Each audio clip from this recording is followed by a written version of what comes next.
Sometimes people get into conflict without meaning to because they're hearing what the person is literally saying and not what the person is trying to say.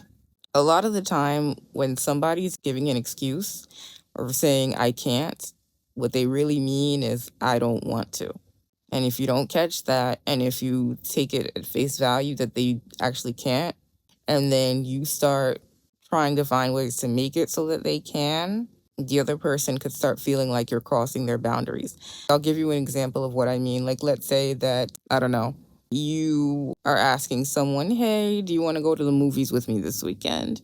And they say, oh, no, I can't. I have to take my dog to the groomer or whatever.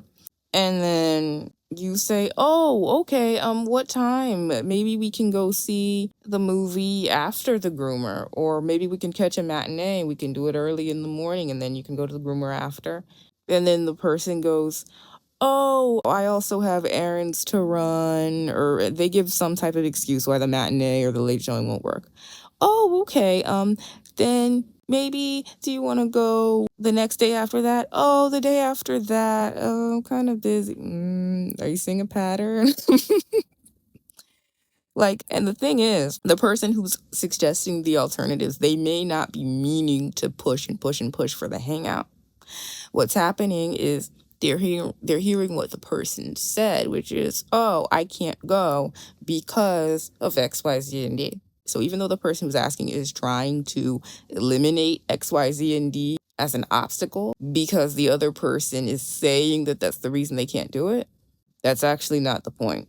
You know, the saying that where there's a will, there is a way, it's very true in social situations in the sense of if someone wants to meet up with you, they will find a way and they'll be enthusiastic. If you notice that the person's not offering alternatives and they just keep saying, I can't, I can't, I can't, that's a cue to drop it. Because honestly, if you do like the person in the example that I just gave, you run the risk of the person thinking something like this, like, oh my God, I keep telling this person no. I keep on saying that I can't. Why do they keep on pushing? Like, isn't it not obvious that I don't want to hang out? And what's sad is though you don't mean to be pushy, that's how it comes across if you miss that social cue. So to protect your dignity and their boundaries, when you hear I can't over and over and over again, what the person's really saying is I don't want to. Because at the end of the day, people do get busy sometimes. People do genuinely have hectic schedules sometimes. But if someone is enthusiastic about hanging out with you, you'll know. And you'll know because chances are they'll offer an alternative or they'll put equal effort into making sure that you get together. So if you see a lack of that effort, interpret that as a lack of interest.